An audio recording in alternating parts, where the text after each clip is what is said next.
Hey everybody, welcome to the press. Welcome to the first of two shows we're going to do this week. We're going to talk about the Zozo Championship today, the PGA Tour event that's going to start on Wednesday night in the United States in Japan. Then we've got two other events this week we're going to talk about. We've got actually every event this week is in Asia that we're going to talk about. So on the LPGA Tour, they've got the Maybank Championship in Kuala Lumpur, Malaysia. And then we also have the Genesis Championship on the DP World Tour, which is their penultimate event before their playoffs that they've redubbed the two events they have in Abu Dhabi, which moved on the schedule, and in Dubai. So that we've basically got a week in Asia this week. So we're going to do Zozo today. We'll do the other two events tomorrow. There is another event on the schedule, which is the Simmons Bank Championship, which is the PGA Tour champions' second leg of their playoffs, 54-player field. We didn't talk about it last week. I'm not going to talk about it this week. I have fun betting it. It's really a three-player tour. Although I do want to give a shout out to Tim O'Neill, longtime grinder. He had an incredible week last week. Won for the first time on the PGA Tour champions. He's a guy who's a veteran of the Advocates PGA Tour. He put on a tremendous performance. Really cool guy. And also to David Branston, who had probably the week of his life to jump into the top 54 and assure himself a spot on the PGA Tour champions next year. That's a huge accomplishment for players like him who struggled to make a name throughout his career. That having that guaranteed money income is a big deal. All right, let's talk about the Zozo Championship. We're back at Accordia Golf, Narashino Country Club, even though they've now just called it Accordia Golf in Chiba, Japan. This is a tournament that does not have an especially long history, but its history of winners is pretty good. Between Colin Morikawa and Hideki Matsuyama and Keegan Bradley and Ricky Fowler, you've got Ricky Fowler contending. You've got an interesting set of champions in this tournament and contenders. But the one thing that seems to be the through line in all of it is that they are great ball strikers, not necessarily great putters. And that opens up the door to some different players this week. I think you will see some carryover from what you saw at the Shriners Children's Open at TPC Summerlin, which was obviously a ball striker's course as well because you had to keep it out of the desert. It was a kind of flag hunting tournament. What got in the way was the wind on Friday that made it very clear you're supposed to pick, late early, or early late, as opposed to late early, because the early tee times got the brunt of the wind on Friday. And basically, none of them were a part of the equation in the end. Now, you had JT Poston win that tournament, who's a tremendous lag putter, as generally a good putting stroke. He struggled a little bit on 16 and 17, made a couple of bad shorter strokes, but found the two-putt he needed to win the tournament for his third PGA Tour win. One of the guys that's playing this week that did well last week is Kurt Kitayama. He's 22-1. We'll go through the whole board, but he's someone I want to point out here. He is a ball striking kind of guy. He does his damage, I think, best in tournaments where it's a little bit more wide open, but again, he did win at Bay Hill in a very, very difficult setup. This is a little bit narrower. Got to move the ball a little bit. You got to think your way around this golf course just a little bit. It's not an insanely difficult test. You're going to get to probably 15, 16 under unless you get horrible conditions. But that you still got to work your way around this golf course a little bit. So ball striking really is my thing this week. And I think that opens the door to some potentially different players that we haven't talked about in a while, or that you really wouldn't typically bet in more of a go low tournament that we've seen a lot of this fall. Now let's go look at the history of the event from the last 5 years. Obviously recognizing this tournament moved around a little bit. We didn't have it in its typical position for a couple of years because of COVID. So like when Patrick Cantlay won, it wasn't in the United States. So that changes the perspective of the tournament. And you just got to know that going in. So we're really thinking about the last couple of years more than anything. And then go from there. Tiger Woods obviously won here for the 2019 edition of the event, which I, if you're a JNN subscriber, label as 2020 because it's part of the 2020 season. So you'll notice that. You'll also notice that from last year, you'll see 2024 because, yes, that is not part of they don't have the crossover seasons, right? They don't have the wraparound anymore. But just with the nomenclature of the database, kind of have to do it that way. So just so you know that if you're checking out that data here for this week. But if you're looking at players who have finished multiple times in the top 15 here in the last 5 years, you're not going to see many guys, right? You got like a Keegan Bradley. You've got you don't have Cameron Champ. You don't have Corey Connors. Those guys did it one or the other. You got Emiliano Grillo, who's been good the last 2 years in this event. You've got Ryo Hisatsune, who was good here the last 2 years. You've got Sunjae Im with a split ticket, but he was good here last year, tied for 12th. Ryo Ishikawa showed up out of nowhere last year here for a tie for 4th. Takumi Kanaya did well in 2022, which was not here. Then you've got, going down the list, Hideki Matsuyama has won here. He did that in the 2021 edition of the event for the 2022 season. He also did well in 2021, or 2020, 19, by the way. So his good finishes in this event are both at Accordia Golf. Then you got Colin Morikawa, who's played well the last couple of years. Obviously, he's the defending champion. Matthew Neesmith has played well the last couple of years. Xander Schauffele, split ticket. Actually, no, both were Accordia and Arashino. And that's pretty much the list. Like, this is a 78-player field. There's no cut. Those are things to keep in mind this week. You're getting a guaranteed 4 rounds. If that invites you to take a couple more chances, sure. It's also, there are a lot of the guys in this field who have super long odds almost to a person, or players from the Japan Golf Tour organization who get spots in this field based on the quality of their play. Ryo Ishikawa's 300-1. He was 4th here last year, but he doesn't play a whole lot of golf outside of outside of the Japanese tour. So a lot of this is just kind of assuming these players are way worse. Kaito Onishi is an interesting play, I think, here, because he just earned his PGA Tour card through the Korn Ferry Tour.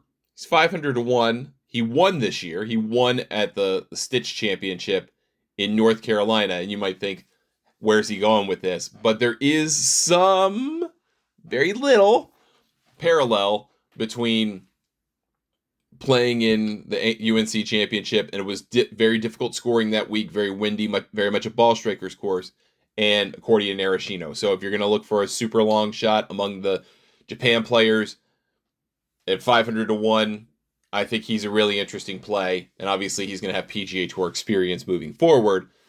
He got an invite into here. Satoshi Kodaira is 400-1, a former PGA Tour winner. Obviously was a fluke winner because he didn't hold onto his card very well, but he's kind of interesting as well.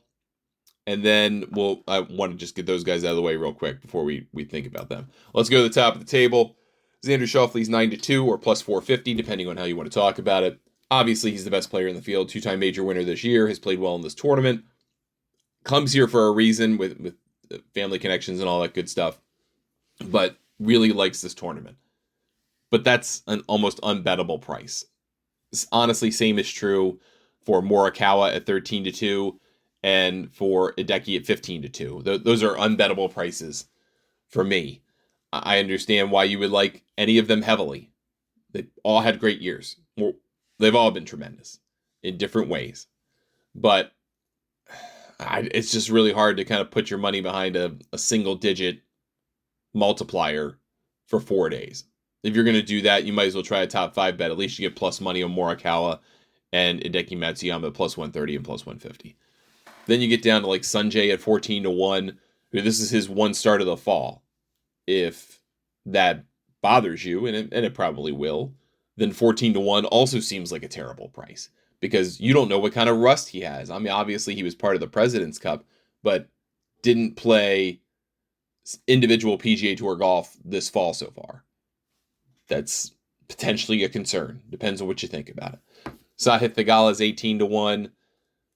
I do like him here because I think he'll like the golf course as it demands creativity, demands a little bit of thinking. He seems to like that the most. Doesn't like just, hey, blast it out there and then hit it in. Justin Thomas is 20-1.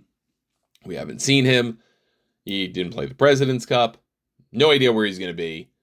But you would think he's playing this because he likes the idea of what he could do here. So take that for what it's worth. Kurt Kitayama, I do like quite a bit at 22-1.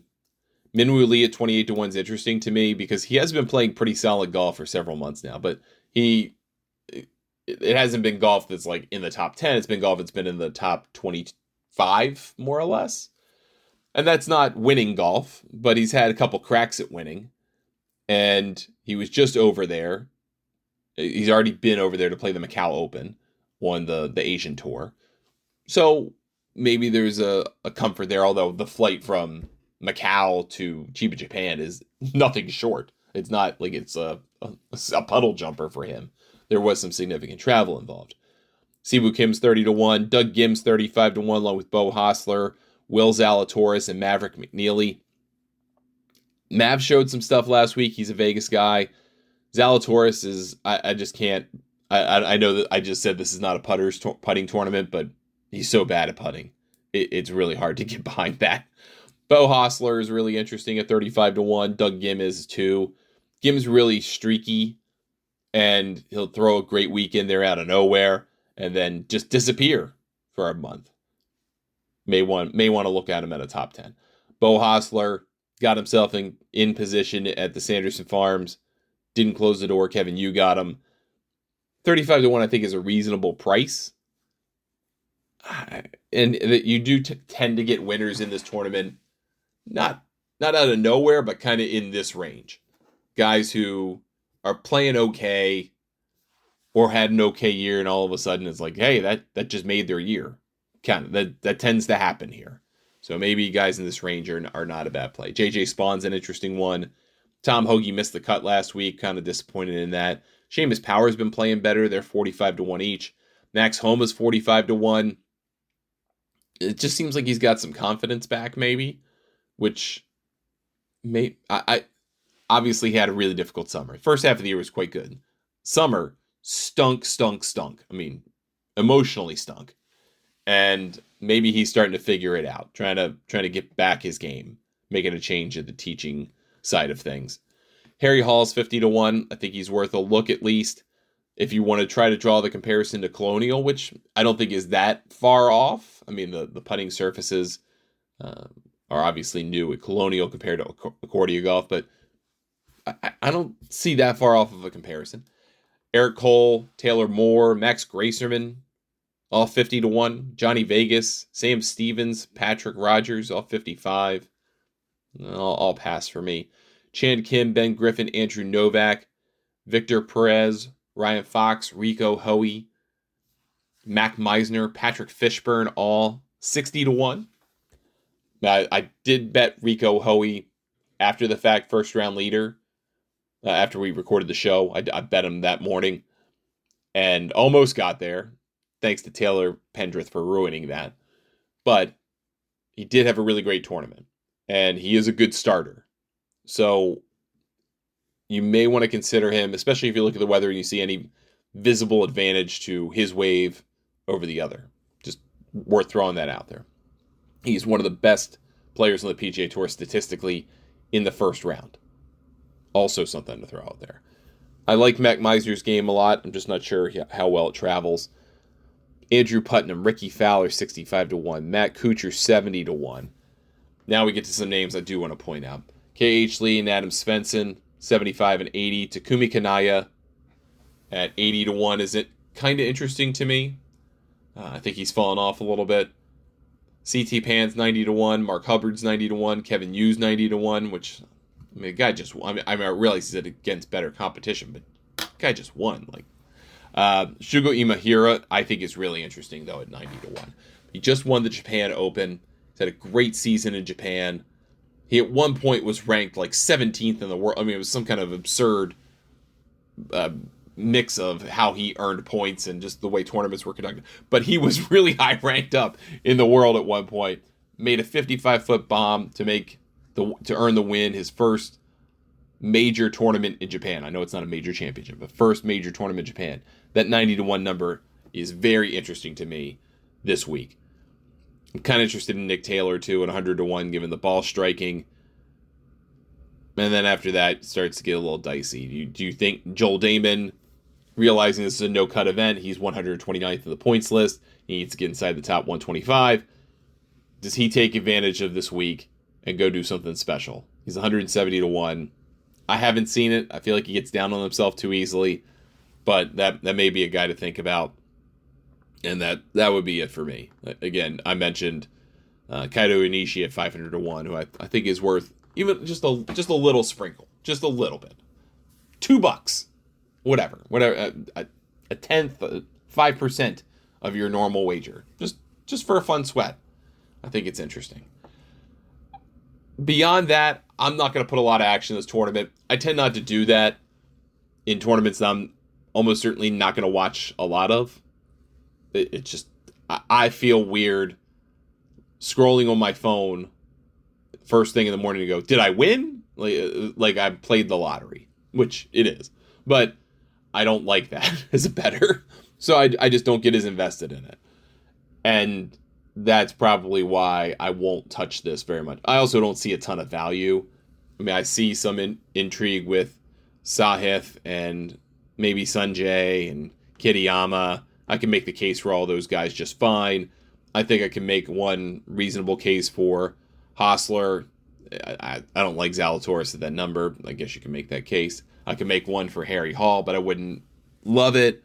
I think I'd take a couple deep shots here and nothing else. Shugo, for sure. He said soon, 110-1. Played well here the last 2 years. Probably worth a thought.